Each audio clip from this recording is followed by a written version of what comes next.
Ito yung aking apat na alagang mga manok. Minsan-minsan ko lang napapatukan ng mga dahon-dahon ng mga ating gulay. At ito, ang aking pinapatukan ngayon ay yung commercial feeds. At yan, makikita ninyo na marami na yung kanyang itlog. Nasa 17 pieces na. At ito ay susubukan ko kung ito baga ay lilimlim kapag may lagay ng pugad.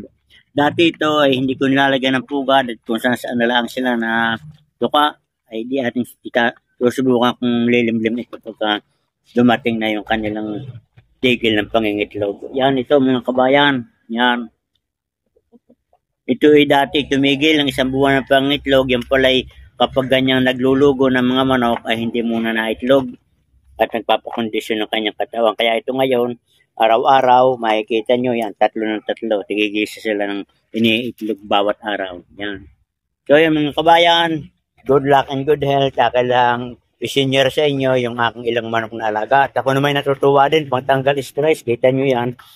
Hindi na ako bibili ng itlog. At ito itatry ko lang palimliman yung mga hambawa, mga 12 piraso para hindi ganong mahirapan ng pagbisan.